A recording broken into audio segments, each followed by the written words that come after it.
Welcome back, Tiger fans, to Rockin' Radio's football podcast. I'm Nate Edwards. That's Brandon BK Kiley. This is Before the Box Score. Missouri beat Arkansas. Let me rephrase that. Missouri erased Arkansas from the map. You know that gif of Bugs Bunny like sawing Florida off the United States and then pushing it into the ocean? Yeah, Truman and Tiger just put a stick of dynamite in Little Rock and set the fuse and then walked away. Like, I had a great Black Friday. BK, how are you doing? I'm doing fantastic. It's great to be here with you, Nate, one final time prior to the end of this season.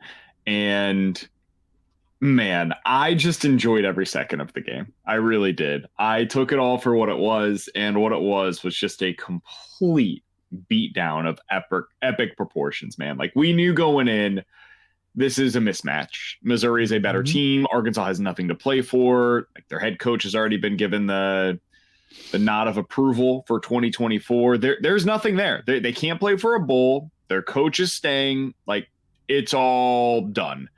And then KJ Jefferson gets hurt, and like, game over. Yeah, game over. They could do nothing offensively. And we said it a number of times over the last couple of weeks, how Missouri's just found new ways to win. Like, they do it in seemingly different ways every week. And this week it was a whole lot of havoc defensively once again. The return of the 2022 defense is what we saw this week. This was less a football game and more of just a celebration of Missouri football. You know, the culmination of all the hard work over the past 4 years into one singular game where they just uncorked the Death Star on Arkansas. You know, all those that unlucky fumble luck that Missouri's had all year. Yeah, there's 6 fumbles. They recovered all 6. Why not? I think they probably benefited from a plus 20, 25 yard on average starting field position. You know, I've already started working on Beyond the Box Score. Arkansas had a 0% success rate in the first quarter. Just South Dakota put up more of a game than Arkansas did. And that's an FCS team. Now, Arkansas has a ton of FCS guys on their roster. Just pointing that out. And then, KJ Jefferson goes down. What are you going to do? You know, there's just he's the one guy that's kept the Razorbacks in games all year. And he was out with the fourth play of the game. So, you know, for Arkansas anyway, it's just there was no question on what was going to happen, even with KJ Jefferson taking snaps. Then you put in his backup. You know, it's just the only real interesting thing was the fight. Yeah, and really the only thing of that was Connor Tollison is strong as hell because he just picked up Armand Membu, who is like 320 pounds, and carried him away as he's flailing like a toddler. Just carried him away from the fight. That was actually the most impressive thing so far. Other than that, I mean, Missouri was very mid on offense, but they didn't need to show anything more. And their defense, like you said, just a 35-38% havoc rate was uncorked a heater on him, and that was there's no chance for Arkansas to win. 4 sacks, 12 tackles for loss, 4 pass breakups, 5 quarterback hurries, 4 forced fumbles on the defensive side of the ball. Like, boom, there's your football game. Ladies and gentlemen, there is nothing more you need to know. That is how the game was determined. On offense, like, Cody Schrader is just awesome. He's just great. He's really good. And I know this is not me like trying to in any sort of way diminish what Cody Schrader accomplished this year. He deserves every single ounce of praise that's coming his way. They were talking afterwards about how he should be a Heisman candidate. That's not going to happen, nor should it happen. But anything beneath that, like, you want to talk about anything else below being the Heisman, like, we can have that conversation. If you want to talk about, is he deserving of being on one of the All-American teams, we could talk about that. If you want to talk about how he should probably be the first team All-SEC running back, we could talk about that. Anything else, literally everything else is on the table because that's how damn good Cody Schrader was for Missouri this year. He was. Ollie Gordon out at Oklahoma State's better running back statistically. Now, Oklahoma State has had a worse year. They're still going to play for the conference championship, but like they're not all like they lost to South Alabama. Everybody, I don't know if you realize that, but Gordon's been good and statistically noticeably better than Cody Schrader. But still, story wise, Schrader's got him beat. Burlsworth, he should basically have that locked up at this point. That is an award that goes to the best player who started as a walk-on. That should be a lock. Doak Walker, the running back award, easily top 3, maybe even challenged for the best since he's on a 10-win SEC team. I feel like, again, you go to the SEC to get the benefit of the doubt, and that's something that you could reasonably consider. First team All-American, him or Gordon, and I think they picked 2, right? They picked 2 running backs for. I want to say that's right. So there's your 2. Let's just do that. All SEC, absolutely. Yeah, it's 2 because last year was Bijan Robinson and Blake Corum, so you get 2 of them on there. So yeah, I mean, that's not to take anything away. That's incredible. That's incredible for a guy who was unranked coming out of Lutheran South High School in St. Louis, ended up at Truman State, transferred as a walk-on to Mizzou. That is more than you could ask for. So yeah, Cody Schrader had a great day, and he's deserving everything that should come his way. Career best, right? 217 yards on the ground. Again, wasn't flashy. He had some big runs, averaged 8 yards per carry, had a 48% success rate, though. That's surprisingly one of his lowest on the year. But that's the thing, Missouri came out on offense and they said, hey, what does it look like when we throw against this defense? And they were kind of squirrely. I'm like, okay, well, what's it look like when we run against this defense? Oh, you're just going to give it to us? Okay, cool. We'll just do that. And that's why Cody Schrader ran the ball 27 times. And even Nathaniel Pete ran it 8 times. It was just, that's how they were going to do it. And that's why it wasn't flashy. You know how much of a beatdown it was, Nate? They went to a 3rd running back in this game. They said, hey, Jamal Roberts, you go out there. You get a carry too. Freshie. Do you know how often that happens? Never. It never happens at Mizzou because Eli Drinkwitz finds his guy and then he rides him into the ground. And hey, man, we got on him a lot. We'll probably do some reminiscing at the end of this podcast about kind of what we've seen over the last 4 years. And one of the things that we used to get very frustrated about with Eli Drinkwitz was, dude, eventually you're going to have to use somebody other than your number 1 running back. And the truth is he hasn't. It was Larry Roundtree, it was Tyler Beatty, and now it's Cody Schrader. Mm-hmm. And hey, man, it works. What he does works. It's frustrating at times because you wonder, okay, what happens next? I've already seen the questions of, okay, who is the next Cody, though? Yeah. You're going to lose Cody Schrader, and now there's nobody else that's ready. And the answer is, yeah, we'll figure it out. Because he's figured it out so far. Now he's going to have to bring somebody in, and my guess is they'll be active in the portal and they'll look into they've got a couple of 4-star recruits that are potentially going to end up at Mizzou. They're going to have options, and it might be some growing pains similar to what we saw last year. But what he does when he finds the guy that he can ride is nothing short of remarkable. Tyler Beatty has the best single season rushing season in terms of regular season rushing yardage in the history of the program. Cody Schrader is now 3rd in the history of the program. That's 2 guys in the last 3 years under Eli Drinkwitz that were able to put up just monster statistical seasons. So what he does works, even though at first when we saw it, it was a massive departure from what we've been comfortable with in our time watching Mizzou football. And it definitely gave us the heebie-jeebies when we first started out watching it. I mean, we know that Eli Drinkwitz has done this before at App State because that's where he cut his teeth. That's where he made his mark. But also Curtis Looper, what does he do to his running backs? For durability reasons, that was what's the workout regimen like for the running backs? Because I don't know how they're consistently able to churn guys out like this. I know Larry and Tyler are NFL caliber backs. They were drafted. I understand that. Cody, we don't know, but clearly he can perform at the SEC level. But Tyler Beatty got 268 carries. Cody Schrader got 247 carries. Larry Roundtree had 209. Larry Roundtree had 209 in 10 games. 10 games. And Tyler Beatty had 48 in that 2020 season.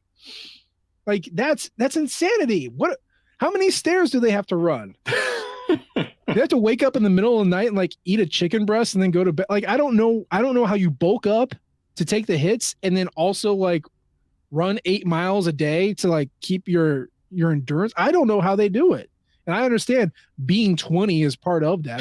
I get that. And being an elite athlete also part of that. But if it was that easy to do, you would see it more often. And football, like the sport goes, no, you can't run guys like this. You gotta have 2 or 3, even at the professional level. And Eli and Curtis like, nah, man, just one dude, and he's gonna be great. And it's like, all right, clearly they know something that we don't, and it's incredible to see. And yeah, I think next year is going to be a bit of a reset, like we saw in 21 when they couldn't quite figure out if it was Pete or Schrader who could be the guy. Obviously Jamal Roberts is going to be in that conversation. Well, assuming he stays, Tavares Jones, Jamal Roberts will be in that conversation. Whoever they bring into the portal, like, okay, cool. But like, I don't know, man. I just kind of figure like even in hiccup seasons, I feel confident about the run game. It's just all the pieces around it and how that changes, especially when you lose 2 offensive linemen. Like that's going to be the big question. Sure. And there are real, like, this is big picture stuff that you'll get into during the off season, I'm sure. Look at me. But like there are real questions about what this team's going to look like next year and how do you replace like Javon Foster, for example, who's been a totally steady, just consistent, very good offensive lineman for this team for years. Or Xavier Delgado, who, dude, I don't think we've mentioned his name a single time this year, and that is a great thing. It's the best thing to have an offensive guard that you just say, hey, I don't think about him. Not a single time this year have I been like, Xavier Delgado, we need to have a conversation. Never, not once this season. In the past, we absolutely have. This year, So some of that makes me wonder, though, like, hey, maybe Brandon Jones is really good at this. Maybe they have an awesome offensive line coach now, and he's going to be the thing that ends up getting this thing going from an offensive line perspective. And Looper is the thing that keeps things going from a running back perspective. And then Drinkwitz has the running game going at a really high level because we really never questioned, like, can he scheme a running game? Everybody runs similar stuff in college football. Like it's basically a, do you run gap stuff or do you run zone stuff? And then within those, you can do a bunch of different things, but you've got to be able to basically determine, okay, what's our identity here within the running game and do we do it well? Missouri is a zone running team and they do it really well. And this season, especially with the outside zone with Cody Schrader, we hear it on all of the broadcasts for a reason. They were excellent at that specific play, and he was amazing at finding the lane and getting uphill immediately. And that's the biggest thing you've got to find with whoever the next running back is they have to be decisive. They have to get uphill, and that was the problem for Nate Pete here. He never really got that. He never got to a point where he was totally comfortable within that scheme, and he tried to bounce everything outside, and eventually you run out of room, and you've just got to find your lane, pick your lane, and go. And there might not be anybody better in the country at that than Cody Schrader. Oh. And we'll see how Jones and Roberts can fare in this thing. They got multiple years in this system. They've been repping this stuff for a long time. Yes, Jamal got hit in the backfield for a 1-yard loss against Arkansas. I know. It's okay. We'll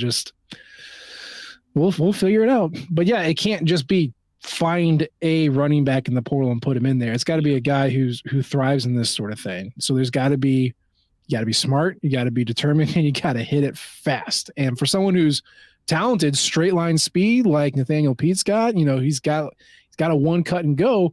Well, what was his decision making like? What did it look like when he didn't quite see what he was looking for? And that's tough to tell on tape. You have to have those conversations when you're recruiting him and got to talk about the schemes that he likes. And it just, it didn't work out. But hey, it worked out against Arkansas because they sucked really bad. Yeah. And he got a touchdown, which was very cool to see. And yeah, you got that. You had a middling passing game. Luther. Can we talk about a piece of that? Sure. Let's hear it. Brett Norfleet. Incredible. Dude, they've got a tight end. Mm-hmm. And it's been a minute since they've had a really good tight end. The last one was Alberto, and this is a very different kind of tight end. Brett Norfleet appears to be the kind of guy that can do a little bit of everything, and he can help you in the running game, and that was not exactly Alberto's forte. He was a supersized wide receiver who happens to have a TE next to his name. Norfleet can play, dude. I was skeptical based on his high school film as to how quickly he would be able to adjust to the college level. I was like, okay, this guy's really big. He's kind of lumbering. Like, I don't know how this is going to go. and he's been nothing short of a revelation in the second half of the season. Like Tyler Stevens dropped another pass. Was it this week or last? One of the two. It was this week. Yeah.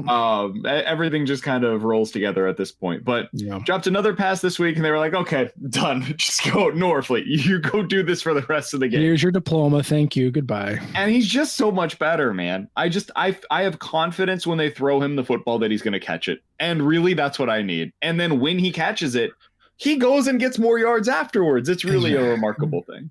His run blocking is very good. Credit to this staff, and I think Eric Link is most associated with the tight ends. They've been trying to find this guy for 3 years, and they thought they've had it for the past 3 years. Ryan Horsekamp, they brought him in. He is a little light in the butt, and he got blown up on his blocks. What they really like to do with that zone is like have the tight end crash across the line and seal off that back end block. And whenever Horse would do that, he'd wind up on his own butt, actually, more often than not. They tried to get Max Wisner in here and say, all right, let's give you a shot. And they ran him and just nothing worked. And then finally, Norfleet gets the snaps this year, and they go, oh, okay. Yes, not only are you very tall, not only do you have the weight, then you can go out there, wiggle around, and catch a few passes and score, 2 touchdowns in 6 seconds. Like, that's great. He's a freshman. And we finally, they've been finally trying to find somebody who can fill that role. And you've seen, I always thought Nico Hay was going to be that guy when Drinkwitz came in, and he's, he had to retire. And it's just been a revolving door of kind of shoulda, coulda, maybes, but they have him, and that's great. And I'd love to see the tight end pass game blossom into something, because this is Missouri, and that's in my mind, that's how Missouri wins, is with a tight end passing game. But even if it doesn't, like, Norfleet's he's a good player, and he's here for at least 3 more years. Do you have anything else offensively from this game that you want to get to? Luther Burden had a pretty catch, but that was basically all he needed to do. They did not need to take the sports car out of the garage. Just ride your bike, baby. Ride the bike. I just love Luther Burden, by the way. He's so good at football, and it's a 5-star trash talker, by the way. That's the thing that I love, is like, he just so clearly enjoys all of this, just all of it. Like, Mizzou being good, him being a big part of the reason as to why they're good. Like, it all just really makes my heart happy, because so much of what's happening right now, like, the first thing that really got us here, it's interesting because we'll get into that here in a minute. Okay. Remind me that I've got something that I wanted to get to that was kind of like full circle based on some of the stuff that happened this weekend. Let's go to the defensive side of the ball, because I think this week kind of gave us a glimpse into what the future is going to look like. There were some guys that made plays this week that I'm like, wonder what the role is going to be for that guy next year. Tristan Newsom, have you looked at his numbers from this game? He had like 16 tackles. 9 of which were solo. Yeah. Sidney Williams, big game for him. Yeah. Trevez Johnson, big game for him. Dalen Carnell, another nice game for him. You had Chuck Hicks. Christian Williams, Chuck Hicks, big game for him. Like, Marvin Burks came in there and got a few nice plays as well. Joe Moore, not flashy, but he had a lot of snaps and quietly almost 5 tackles on his own and a tackle for loss. Like, just kind of something to keep in the back of your mind of like, okay, we saw a lot of the guys that we're expecting to see. Marcus Clark, a lot of the guys that we're expecting to see more of next year, and they were able to create a little bit. Now, it's Arkansas, so you're grading on a curve here, and it's Arkansas without KJ Jefferson. So yes. Keep that in your mind as well, that we can't just automatically assume now that Mizzou's going to have a top 25 defense next year because of this. But I thought that it was interesting to see so many of these guys that we are expecting to see in larger capacities next year kind of fill some of those roles down the stretch. Arkansas was so bad that Marquise Graciel saw the field, and he got half a tackle. I saw Big Wiggle out there. He was moving dudes. He was hustling. I'm like, what? How bad are you that you put in Marquise Graciel? Like, I loved seeing it. I can't wait to see more of him.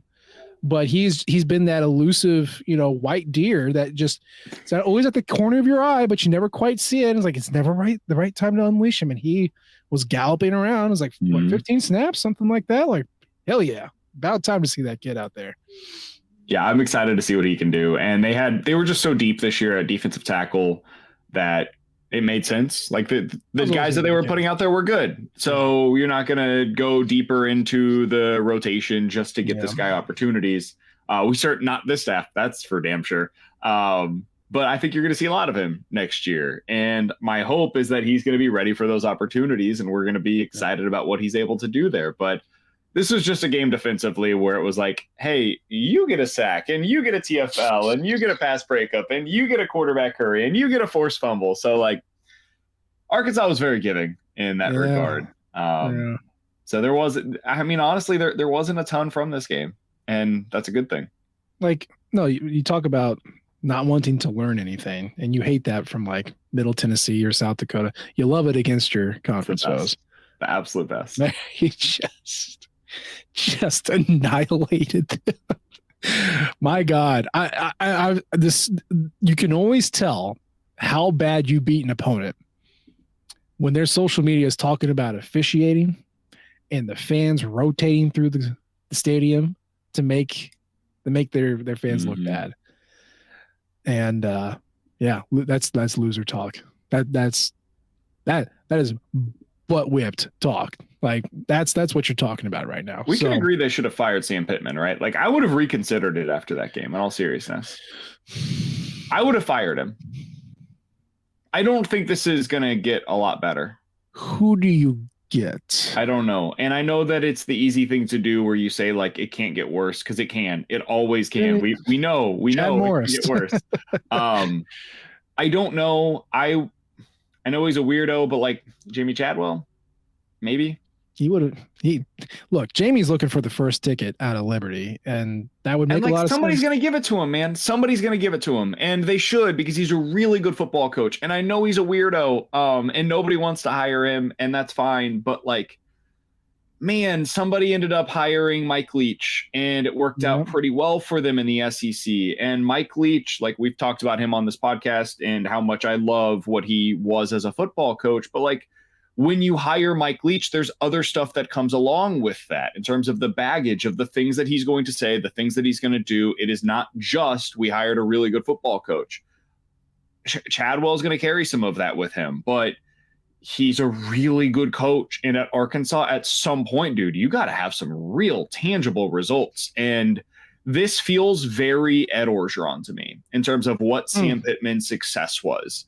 Because when he had the OC and he had the DC in place, it looked pretty good. And it was like, okay, I can kind of see how this works. Now, not to the degree of Ed Orgeron where they won a national championship, but it's the same kind of idea where I don't see the upside to sticking with Sam Pittman. And if that ends up being where you're at, I think it's better to hit the reset button now as opposed to pushing it off for another year, because then you're just going to have one more year of a whole lot of nothing going on.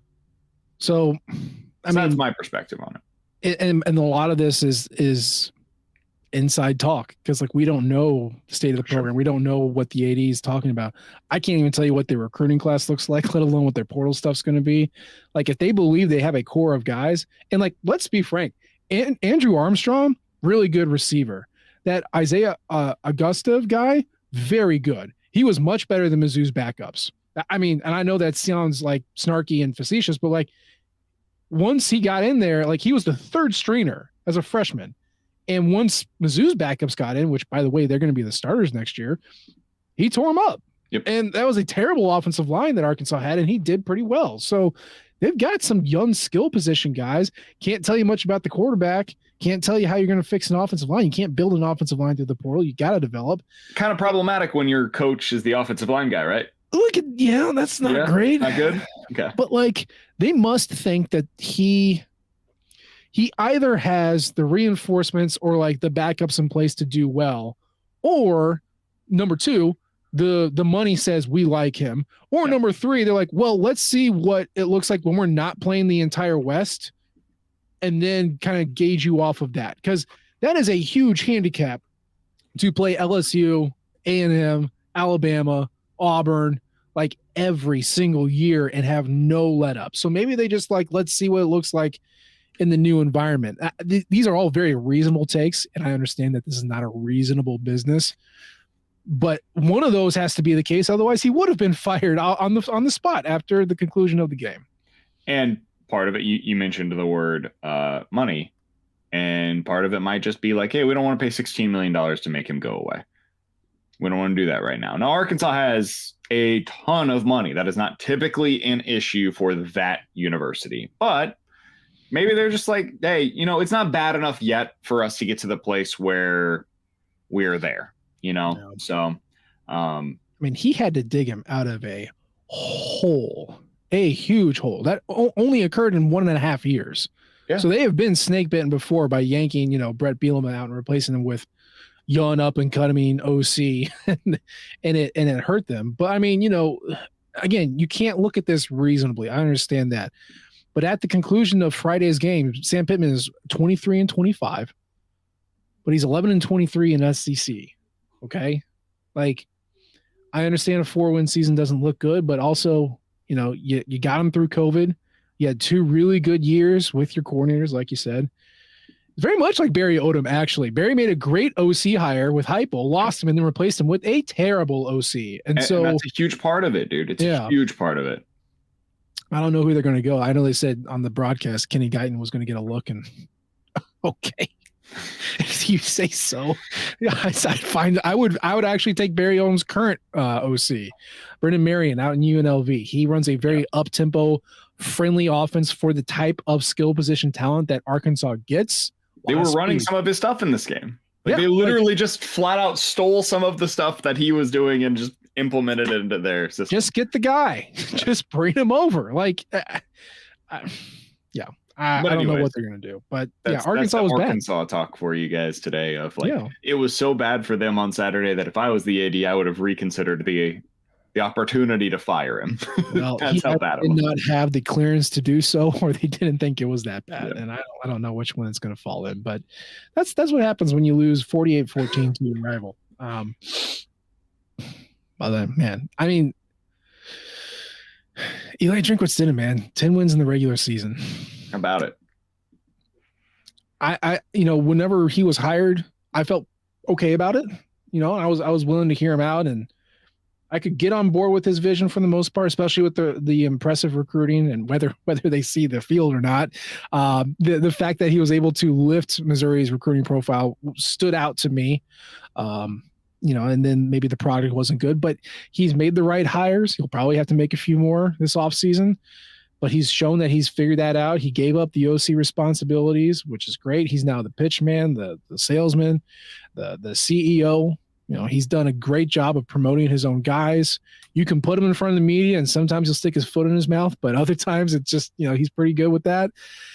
This has been a long development of the Drinkwitz tenure. We're 4 years in. I know we still got a bowl game to go, but at the end, not counting the bowl game, at the conclusion of 4 years, he is 27-21, and he is 17-17 in the SEC. This is the first time his SEC record's been at 500 since September 2nd of 2021, when they beat Central Michigan right before they lost to Kentucky.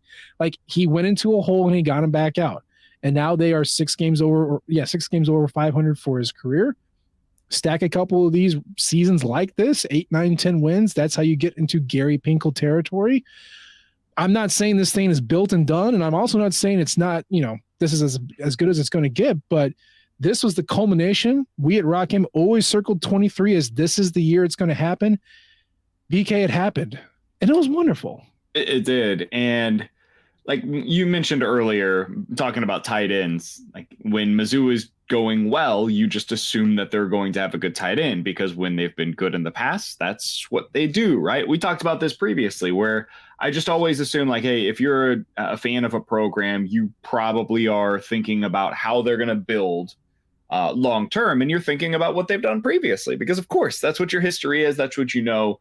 And so as we look back at Mizzou historically, like our reference point for everything is, well, how did it go with Pinkel? What does that mean for you, right? Because Pinkel is the reference point for especially people our age, Nate. Mm-hmm. If you're under like the age of 45-ish. That's probably what you look at as like the golden era of Mizzou football. So Larry Smith kind of got it going a little bit. And then Pinkel took it from what Larry was able to accomplish here and put it to the higher level. Barry Odom, for all of his faults, and there were many, and I was very much in favor of cutting ties with Odom when they decided to do so. 2018, he put together a really good football team. Now, they won 8 games, and that's why he was fired, because in his peak season, he won 8 games. That is not good enough. You cannot do that. But he assembled some talent, and you think about the early years with Drinkwitz, hell, even right now, like some of the best players on the team are still Barry Odom era recruits. Pretty good. And so you do have to give Odom some of the credit for what they've been able to do here. Much like early on in the Pinkel era, some give credit to Larry Smith of like, hey, he started what Pinkel was then able to take over. Now, it took Pinkel 3 years to win 8 games. And then he kind of had a little bit of a reset, and then it really went full throttle. Mm-hmm. I guess the question that I'm most interested in here is like, is this going to need another reset, or do you think that it's a easier upstart for Drinkwitz in terms of maintaining than it was for Pinkel when you got that first year in 2003 where you finally got him into like the national ranking conversation? Attention, Mizzou fans. Have you always wanted to support Mizzou's NIL initiatives? Have you also wanted to support local Columbia businesses? And have you always wanted to make fun of the Tennessee all at the same time? Well, now you can do all 3 of these things in one foul swoop by purchasing Rock M Radio's first ever t-shirt, introducing the Tennessee State Champs. We collaborated with 573tees.com, a local t-shirt printing shop in downtown Como, to come up with this fun design of a t-shirt that celebrates Mizzou's 4 wins over all of the major Division I FBS football schools in the state of Tennessee. As you remember, Mizzou beat Middle Tennessee, Memphis, Vanderbilt, and the University of Tennessee at Knoxville to complete this quadfecta of wins. And for just $25, this t-shirt can be yours. Each purchase of a t-shirt will directly benefit both 573 Tees and the wonderful owner, Mickey Merritt, as well as every true Tiger, the University of Missouri NIL Collective. So get yours today at 573tees.com/collections/rock-m. And now back to your regularly scheduled program. So How do you feel about at that? first blush, like taking 2 seconds to think about it, I'm just going to say it's easier. I think so It's too. easier. And part of that is how Pinkel built his program, which is stack recruiting classes, play the old guys. Then when they graduate, find the next best young guy, build it up. So, peak in 3, fall back, peak in 3, fall back. That's kind of how he did it. Yeah. That's also how you had to do it when you couldn't, you didn't have you didn't even have graduate transfers back then. Great. Now you have transfer portal. Now you have NIL to lure those guys away. I listened to a podcast called Split Zone Duo, and there's a guy on there named Stephen Godfrey, and he coined the phrase year 0 way back in like 2014, 15 to talk about a coach taking over a tear down, build up program. It's like, don't look at anything that happens in that first year. Basically pretend it doesn't exist, because he needs to get all the termites out. He needs to take it down in the studs, and he starts building it back up the way that he wants to. So ignore everything in the first year. And now he is very much of the opinion year 0 doesn't count anymore. That doesn't exist, because you can, if you're a head coach, hell, if you're an OC, hell, if you're just a position coach, you can import part of your roster over to the team. Look at Lincoln Riley. Yeah, if your team wants those guys, you can just bring them in. Look at Western Kentucky, who's not done this once, but twice from the FCS level and found success both times just by grabbing the coordinator, bringing his quarterback and his receivers and saying, we'll put an FBS offensive line around it. You do all the rest. And it's worked. So I will say that we should not anticipate nor accept 3-year recoveries between your peaks, because you have this option to you. Nor do I think Eli is going to ask for it or need it, because he has shown not only ability to recruit well, but recruit the portal really well. And if he can do that, if he can consistently do that, he and his staff can do that, then I think at this point, maybe instead of saying peak and then 3 to 4 years to build it back up, peak 1 to 2, That's how I view it. What do you think? I think so too. I think as Mizzou fans, we're pretty reasonable, and it's why I've reconsidered where I think that Mizzou stands on like the pecking order of best jobs in America. Now, I'm not saying it's like a top 10 job. Don't get me wrong. It's not LSU, it's not Alabama, it's not Texas, it's not Ohio State, it's not a blue blood program. However, like when I was thinking about Texas A&M and whether or not it's an appealing job, the money's great. It's excellent. Don't get me wrong, but it's a really hard job because if you go 7-5 or 8-4 on a regular basis, and then your peak years are like 9-3, 10-2, you're getting fired. You are. You're not remembered fondly. You get fired for doing that. And at Mizzou, it's very much the opposite. If you do that on a consistent basis, where like over a 5-year stretch, you have 2 7-5 seasons, an 8-4 season, a 9-3, and a 10-2. Like they're building you a statue, dude. You're going to have something named after you at the athletic facility. Like that's what ends up happening at Mizzou. And maybe there will come a point in time in which that is no longer enough for Mizzou fans. There came a point in time with Pinkel where there were some fans that say, yeah, he did all of this, but he never was able to get over the top of winning a conference championship. And those people still exist just to a certain degree. But I think it's the vast minority. I think the vast majority of Mizzou fans were like, hey, man, this is pretty great. Like, we matter nationally. And with the 12-team playoff, it becomes something where you matter even more nationally if you can get 10-win or 9-win seasons on a regular basis. And now with the way that the NIL laws have been implemented in the state of Missouri, but also the way that there is like seemingly a symbiotic relationship with like the athletic department and the coaching staff, which, man, it's been a minute since we've seen this, where it's like, hey, everybody is in the same line, feeling the same way. Like all of these things kind of happening at the same time, it feels like things are coming together at the exact right time for a program like Missouri to capture whatever this moment is and kind of run with it. In 5 years from now, everything may change. NIL might be no longer in existence. The conferences might have completely realigned again. Like, who knows what the sport looks like, the infrastructure looks like 5 years from now. But right now, and we know college football moves relatively slowly, for the next 3 to 5 years, I think Mizzou's in a really good spot, man, to be able to kind of capitalize on whatever it is that they have going for it right now. Yeah. I mean, we as fans, we as outsiders, we look at football programs in a specific way. Everything you cited, NIL, your competition, your roster, your access to talent, all of these things. And then coaches look at that too. But this is also a job. It's also a job. And a lot of these guys, these guys go, okay, let's say I'm Mark Stoops. Let's just pull a name out of, I don't know, just kind of a random thought in my head. Let's say I'm Mark Stoops. I'm sitting at Kentucky. I get my contract extended automatically every time I go to a bowl. I get a bump for me. I get a pay bump for my assistants. Other than openly fighting with the basketball coach, life is pretty good. I'm making $10 million in Lexington, Kentucky. Beautiful place. Ton of money that you can spend there. Very, very manageable cost of living. You can do that. I can do that until I retire. And I can retire, 5-6 years. And my family's going to be good. My grandkids are probably going to be good. Like, that's a pretty sweet life. And I'm a legend. I am one of the best coaches in the history of this football program. Of the entire program ever. Something that's been around for 100+ years. You could be one of the best. Or maybe I could go to Texas A&M. Just hypothetically. I'm pulling things out of thin air. No reason. Just first thing that came to the top of my head. I could go to Texas A&M.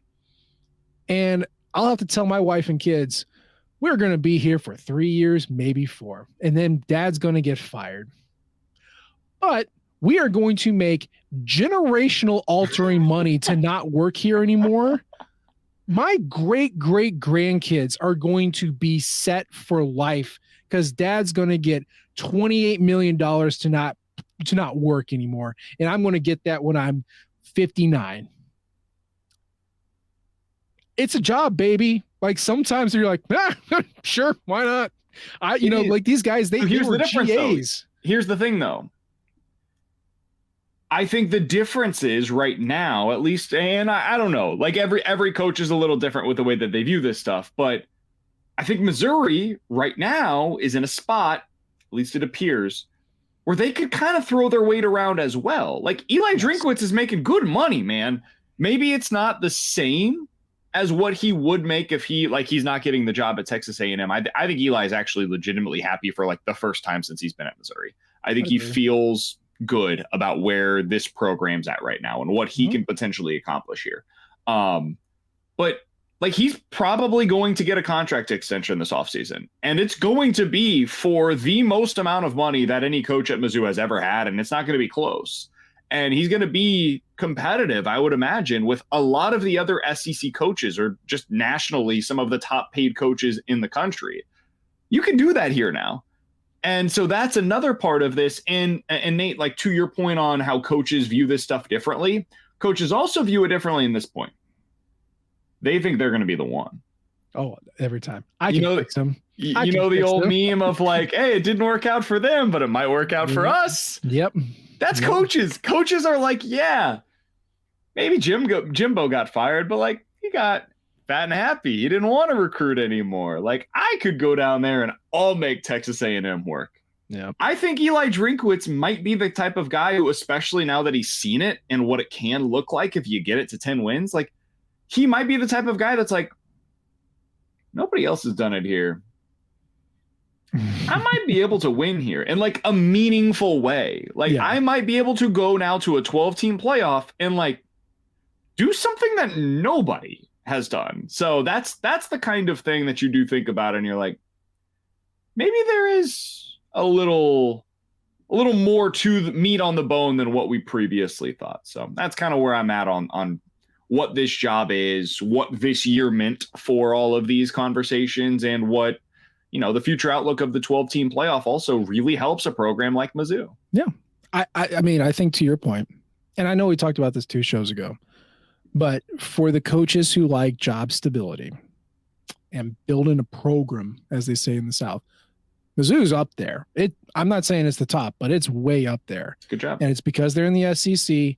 It's because NIL, they got a little bit of advantage there.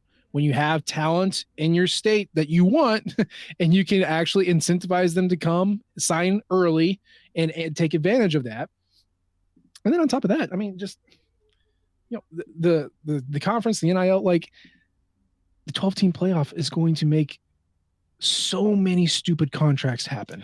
You know how in like, no, and I know I'm not a basketball guy, but how many coaches have been extended because they went, 24 and 13, and you're like, what?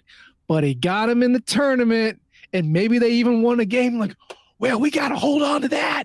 And I, like, again, basketball is a different beast, but how many coaches are going to somehow find their way into the 12-team playoff because they're in the SEC or their team got hot late, and they're going to go, well, we got to lock him up. And man, I'll tell you, like, again, Missouri fans are very reasonable. You take him to the playoff, we'll name the stadium after you right now. Like that, done. What else do you want? Like, it's stability wise, Missouri's got to be one of the best because of where it's situated, its unique advantage that it has right now, and that ability to take all of that and turn it and translate it into potential playoff appearances. Absolutely. Now, if you're a money chasing coach, probably not going to be coming here. I could be wrong, but you're probably not going to grab those guys. So I'd say, yeah, I agree with you. Mizzou's in a great position right now in the immediate future. All right, now let's look big picture, Nate. Season's over, regular season at least. 10-2, one of the best seasons in my lifetime as a Mizzou fan.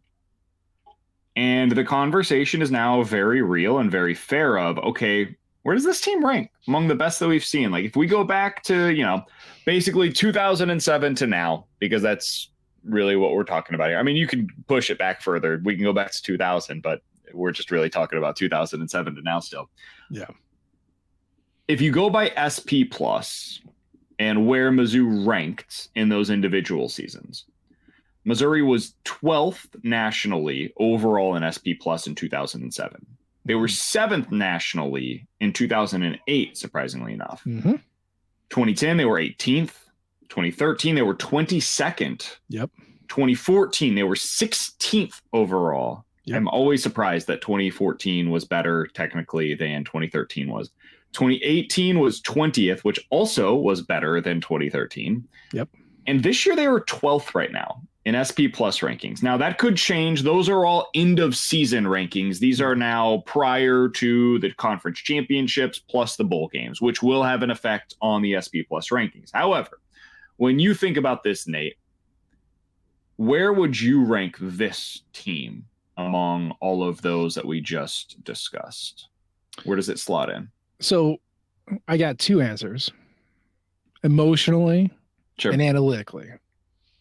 And analytically, I'd say this is probably, I don't know, sixth best team, right in the 2013, 2014 team range. Flaws, but coverable flaws. Man, that 13 team was good. But like, that's kind of where they land, analytically. Emotionally. Pretty similar to 2010 analytically. Also that, yeah. And 2010 was very similar because they could not play in their conference championship, but wow, they had moments. Wow, they really, a couple of games aside, really, really showed up. And that Texas Tech game really just sours that 10 team for me. It's the forgotten Mizzou great team of the last 15 years. That in 2018. They got detonated in Nebraska and then they followed it up with a total gacking in Lubbock, but okay. But emotionally, and I know there's some recency bias behind this. Sure. But it's like, God, it's 7 and 13 or 1 and 2. And this one's like, oh, right, third, right up there. Now, ask me in 5 years how I feel. But right now, it's like third all time. So I always feel like your first is something that you're going to remember. And this kind of felt like the first again. It had been so long since we had seen something like this. Like 2007 felt that way because you're like, oh my God, like Mizzou's good at football. Like they're actually good. Not just like, hey, they're relevant, they're interesting, Brad Smith plays for us. But like, holy, we're in the national championship conversation. Like BCS, they're talking about it on television, on ESPN, and we are highlighted among the teams that they're discussing. Like on the picture of win and in, Mizzou is one of those teams. That's crazy. So that always is just going to live. And you had like the game against Kansas and all of it. I mean, just start to finish that season, it's really hard to beat that. Mm-hmm. And then 2013, you felt that all over again because you're like, oh my God, we're doing this in the SEC. This is possible. Like everybody told me Mizzou was doomed when we got to the SEC. And now we're going to go to the SEC. We're going to Atlanta. Yep. That's real. Okay. So then 14 was just all of these weird bounces, and the South Carolina game is always the one that comes to mind for me because it's like they basically didn't play football for 50 minutes and then decided in the last 10 minutes, oh, we're going to win this game, by the way. And South Carolina said, here, go ahead. Yeah. And that was kind of that season for Mizzou. And it was hard to watch at times, but they were really good defensively. So it's been a decade since Missouri had that feeling. And so for a lot of fans, like, you don't even really remember it. It's just so, think about how much has changed within your own individual life since the last time you felt this, where your program felt nationally relevant in a way that matters. And so for you to feel it again, like, yeah, it's 2007, it's 2013, it's 2023 for me in that order in terms of like how it made you feel emotionally. Mm-hmm. But I'm with you analytically, like obviously it's not at the same level. And like the other thing is going to be, what's the follow-up? Sure. Right? Because if like Brad Smith means more because Chase Daniel came next. Exactly. I'm not saying this is going to happen, but if the 25 team goes 12-2, like, oh, well, 23 set the table, but 25 really got, like it's the same conversation. And so you're going to feel favorably towards that stuff. You're going to elevate it because it led to more better things.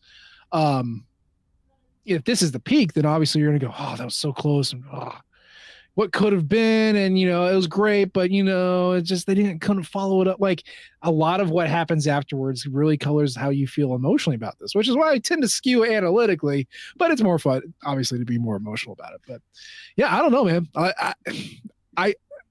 Well, I know everyone was complaining that they're stuck with negative Nate, which I will say I was the positive one this year. Yeah. Just throwing that out there. I think there's no escaping some regression next year.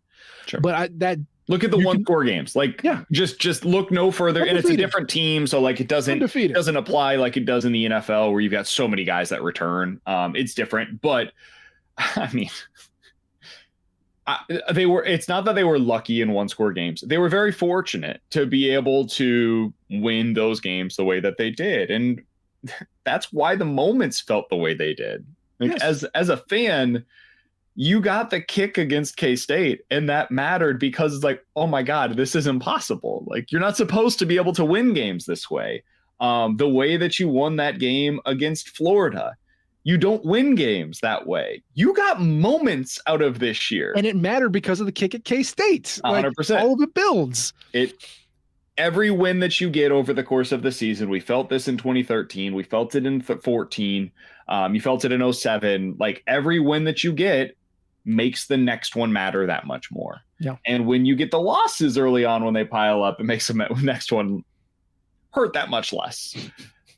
But man, I was thinking about it earlier today, Nate. Like, if they had just won one of the two, and it doesn't even matter which one, I think they might be in the playoff this year, dude. See, I was going to ask. Based on what's going on right now, based on like Florida State being without their quarterback. Yeah. And the possibility of what the conference championships could end up being, man, it was right there. It was right there. So there's a lot of butterfly effect that happens with that sort of thing, but let's ignore most of it.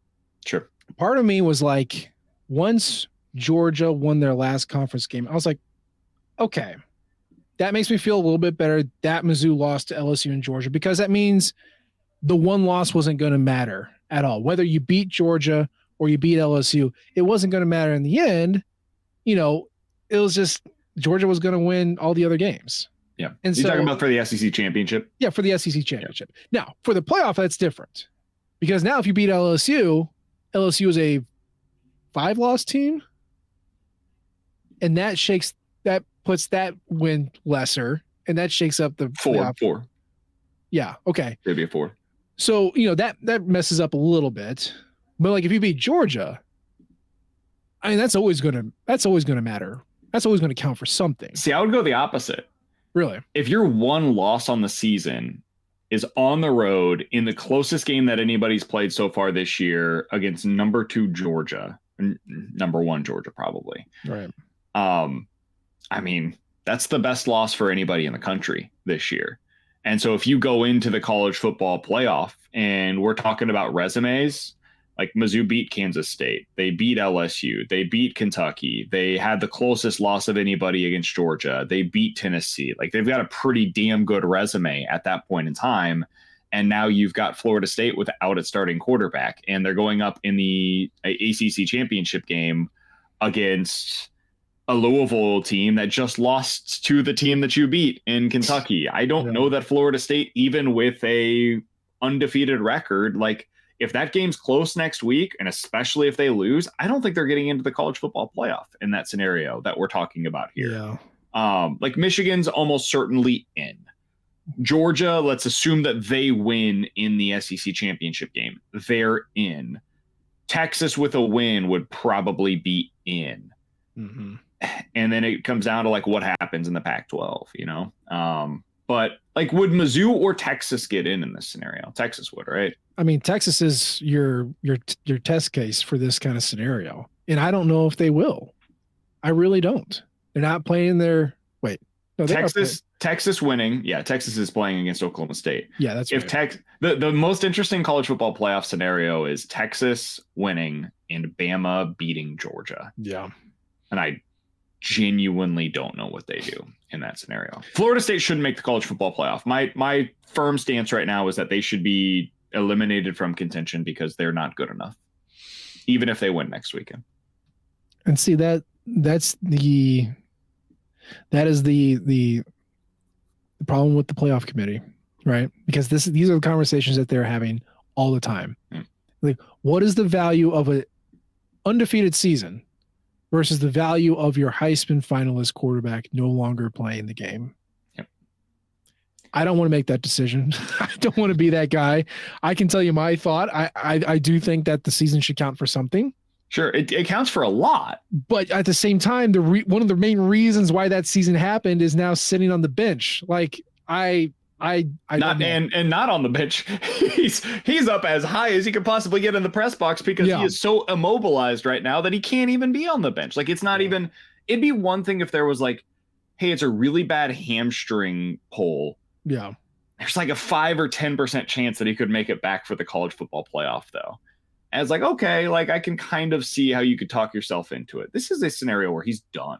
Yeah. No chance of coming back. So like Oregon, Ohio State, Texas, Alabama, all of them, I think, should be ranked ahead of Florida State in the next college football playoff bowl, personally. Well, if you're looking to set up a great playoff, Florida State should not be in that question because they will just get detonated. Bingo. I mean, they nearly lost to Florida. Yeah. And we also, Florida is a more talented team probably than their record would indicate, but not a team that should be beating a college football playoff team. No. But yeah, I don't know. I don't know what the priorities are of the people that sit on that committee, and we'll find out. But yeah, I mean, to your point, we go rewind time, cross the stars in a different way, and Mizzou's a one-loss team. I don't know, man. Like, I think how Texas gets treated would tell you a lot about that, but also sure. I don't know. All we got to do is do this again a couple times and see what actually happens. Next time, though, we'll have a 12-team playoff, and we don't have to worry about it. You can even lose the 2 games. It's cool. Skate in. You're good. SEC, baby. It's on your chest. Just skate in because you're good, right? Because that's what the SEC tells us. What do you want? What is your, like, at this point, we know Orange Bowl almost certainly not going to happen because of the bowl tie-ins. You're very likely going to end up in the Fiesta Bowl, the Cotton Bowl, or the Peach Bowl. I will give you my current prediction. I think Mizzou's going to get the G5 team, and they will play in either the Cotton or I think the other one that they could get in is the Peach Bowl with the G5, whichever one. I think they're going to get the G5 team. That's my current prediction. Don't ask me opponent. I think the most likely is Cotton, just because Mizzou can't escape the Cotton Bowl. Not that that's bad, but every time they've had a great year, they end up in the Cotton Bowl. So that I think that's going to be number 1. Number 2 would probably be Peach. And then I think the long shot, because I want to go, is the Fiesta Bowl. And that would be the coolest one, but it ain't going to happen. As far as opponent goes, yeah, you don't want the G5 rep. You don't want that at all. You don't want that noise, whoever it is. I think it's Tulane, but I think there might be a chance that it's... It depends. It could be SMU, and it could be... Who was the other one? There was one other. Like UNLV? Sure. It's not UNLV. I don't think it's UNLV. It's not Air Force. Man, Liberty? We need to get... I think it's Liberty. Where's Dan Liberty Keegan? Dan Keegan could come in here, kick down the door, and tell us immediately what the power ranking of the G5 is. But it was Liberty. Liberty's 12-0, and they've got their conference championship game this week against New Mexico State. Okay. We don't... That, please, no. We don't want any of that. Okay? I don't want any of those. I don't want any of those. Because, number one, that entire roster is showing up to play. Every single one of them. I don't care what their NFL draft stock is. They're all going to show up and say, I played in a New Year's 6 game against an SEC opponent. So, by the way, if you get the Cotton, I don't think you'll get the G5 team because each of the last 2 seasons they've had Cincinnati and Tulane. So I don't think they're going to go 3 straight with the G5. So you get Texas being there. Probably, yeah. I hate that. Unless Texas gets in, man, which is not impossible. It's not. I mean, Oklahoma State no, because if they beat them, they're definitely not getting it. Yeah, you need Texas to win. You need Washington to win. You probably just need all of the favorites to win. Yeah. Georgia, Michigan, Washington, and you need the committee to say Florida State is not as good as Texas. There you go. That's your path. Well, that's all. God. I mean, I think that's very possible, but look. It's about the fact that you got the prestige to play in the bowl game. It's not about what happens in the bowl game. 100%. Okay. Let's just keep that in mind. If you could put together your ideal scenario, it's still Fiesta versus Washington, Fiesta, right? Yep. That would be so cool. You got the M's on one helmet, you got the W's on the other helmet, you got the Pinkel connection, you got Seattle, you got Columbia, you got Pac-12 dying, SEC thriving, you got all offense, mid defense, you got pretty good offense, pretty good defense. Like, it would be so good. And would I know you rather, Michael, what? Would you rather pick the opponent or the location? Like, if you left one thing up for chance. Yeah, location.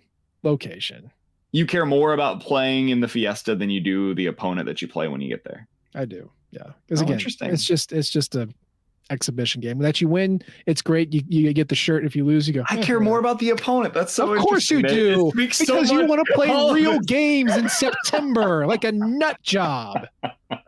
All of this makes so much sense. I want my team tested constantly, so I'm sad. I would pick Washington and then just play it wherever. I don't care if it's in Atlanta, Dallas, or Glendale. I don't care. That's fine. Play the game wherever you want to, but I want to see Washington versus Mizzou. That's what I want to see. I want to see the good offense going up against the well-rounded team in Mizzou, and let's see what this looks like on a field on a neutral site, because it would be fun as hell, dude. I would lock that in so that way I don't have to see one of Tulane, Liberty, or SMU. Lock it in, baby. Yeah, avoid the other stuff. You don't want to be at the kids' table at Thanksgiving. No, I get it. Good. What if does it matter if Michael Penix plays or not to you for the Washington matchup? I do think it's a really big deal. I'd have to go back through to make sure on this, but I feel like in New Year's Six bowls, the quarterbacks typically play. It's typically the other guys that end up potentially opting out. Like if you've got a running back like Bijan Robinson, if he was at Texas this year and Texas ended up playing in the Cotton Bowl, he shouldn't play in that game. But I feel like a lot of guys end up playing in those games because, like, if you're an NFL scout, man, and you've got an opportunity to see these guys going up against other top level talent, that's a real opportunity for these players. It's different than playing in the Armed Forces Bowl on December 16th.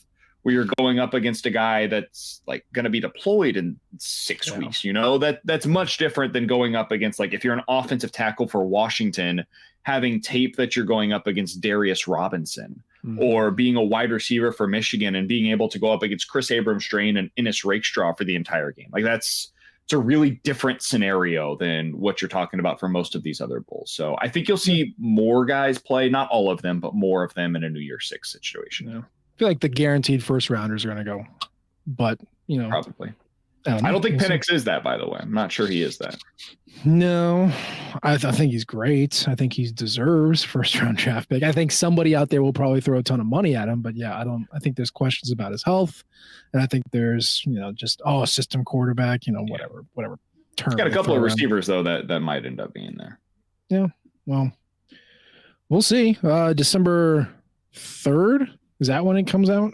Feels right. It's right after the conference championships. Yeah, that's when the committee will release their top 4 and the top 25, and then the bowls get slotted in there. We'll figure it out. I'll be talking about it. You get to figure it out, my friend. That is your problem now. BK is going to be splashing around the bath with his baby. He's not going to be anywhere around me. Damn you. Yeah, so this is the last show with BK. Our first show together was the emergency Barry Odom's Been Fired podcast that we did with Sam. That was back in the day after Black Friday in 2019. So we're keeping track. That was a whole pandemic ago. Things have changed since then. Different coaching staff. Obviously, we've kind of talked about the build of this program, but BK, you started as a wee little boy, and now you are a grown man. Your journey to this point has been, I think, way exponentially more involved than mine, where I've been kind of peaked out anyway, because I'm way older than you. But yeah. I mean, you started in Kansas City when our first show. You were in Kansas City, correct? Yeah, I was living with my mom downtown in KC because I was, at the time, we're trying to figure out, are we going to be in KC long term? Are we going to be in St. Louis long term? And ultimately, I'm from KC, she's from St. Louis, so we're in St. Louis long term. So I was there for a year, ended up moving back in January of 2020, 3 months prior to COVID shutting down the world.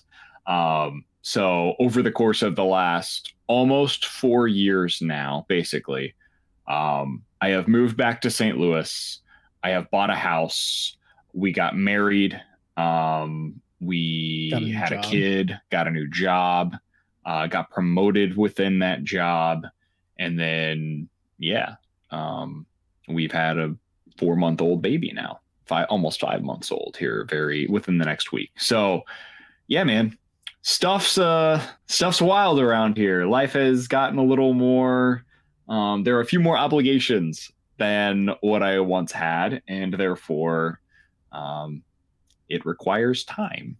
And time is not something that you have a lot of when you are writing 4 articles a week and recording 2 podcasts a week to go along with all of my other obligations, both work and family and personal life related. So it was time to step away, time to take a little bit more time to spend with the family. I'm still doing my day job. If you guys want to listen, 101 ESPN, 11 to 2 a.m. is where 11 a.m. to 2 p.m. is where you can find me. In St. Louis. If you want to check us out on the podcast page, you can do that as well. 101ESPN.com is where you find it. I won't be a stranger. I am too self-involved and I have too much of an ego to not have my thoughts known on Mizzou football in any capacity. So I will certainly hit up Nate after anything big that happens and say, hey, want to come on the pod? Do you have an opportunity to do so? And hopefully he will allow that opportunity to take place. But yeah, so I'll be around. I'll probably write a little bit here and there, but it just will not be anything consistent. It'll be like once every 3 months instead of 4 times a week. So I'm looking forward to it. Yeah. Well, those better be really good articles if it's once every 3 months. I'm used to reading your stuff with like a 14-hour turnaround. It's like, okay. What do you do when you have the lead up of 90 days? Same thing. Write it the night before. Every time. Luke is asleep in your arm. Like, shh, shh, shh, shh, shh, shh. Don't look at the screen. Well, look, I mean, Rockham is going to be a lesser place without BK. He's not irreplaceable, but man, he's a unique voice and he's a grinder. That's going to be. We're talking about 2 people replacing this dude. That just so you are aware of the workload that BK was shouldering. So yeah, it's not going to be as fun. And you get to a point, especially like in podcasts and like with like radio, like with what you do, at some point you and your host just kind of become symbiotic, and there's a lot of thoughts that get shared or just natural interactions that just become natural. Hey, I talk for a living, great, but it just becomes like it's normal, and you kind of get that. You grow together, you experience things together, and then one person goes off and never comes back, and it's very odd. So yeah, it's gonna be weird, and like I said, when Josh was talking about, with me carrying on with the show, he's like, what? Well, we got to find you a new host. What are you looking for? I'm like, oh, just a guy who knows football in and out, both recruiting and draft, and can grind out 4 articles, knows everything about football, and can interact with me unawkwardly. Just find that guy. Find me that purple rainbow unicorn. Just go find him. So yeah, it's not going to be the same, and sometimes that's good, sometimes that's bad. But for the interim, it's going to be different. I will still be here. For whatever you all put value to that, I will still be here. We're going to have Parker step in, and he's going to be our temporary BK for a little bit. Oh, rocket. Parker's great. He does great work with the recaps. He's a rising star in the journalism world, so we're going to be very excited about that. And before the box score is going to keep chugging along, we're going to keep bringing the content, and every once in a while, I'm going to drag BK out of the changing room, put the kid down, and tell me your thoughts about Mizzou's 3rd string right tackle. Tell me those thoughts, because I need them. I need them in my veins. So for the very, very last time for this iteration anyway, that's the show for today and for BK Forever. As always, we appreciate the downloads and the subscriptions. You can leave a comment or rate us. We love all types of feedback. You can follow us on Twitter at Nate G. Edwards. That's the last time I get to say he's at BK Sports Talks. I'm not going to mention that ever again. But of course, you can follow the Rockin' flagship at Rockin' Nation and our podcasting outlet at Rockin' Radio. We appreciate you tuning in this time. I'll try to do better next time. And until then, MIZ. ZOU. Bye, BK. Thank you, everyone, for tuning into Rock M Radio, a proud partner of Fans First Sports Network. If you enjoyed this episode and would like to see more just like it beamed directly into your personal device, just click the subscribe button below. And you can find this podcast through the Apple Podcast app or for iPhone, the Google Podcast app for Android, or whatever app you use to listen to your podcast. We are also available on Spotify. Just search for Rock M Radio. And if you like other sports, Fans First Sports Network is a podcast network that has coverage of all other teams, Major League Baseball, MLS, NFL, whatever you want to listen and read about. It is a great network full of really fantastic podcasts. So look them up and subscribe to any and all of those podcasts. Rock M Radio will be back with more episodes coming soon. Thanks.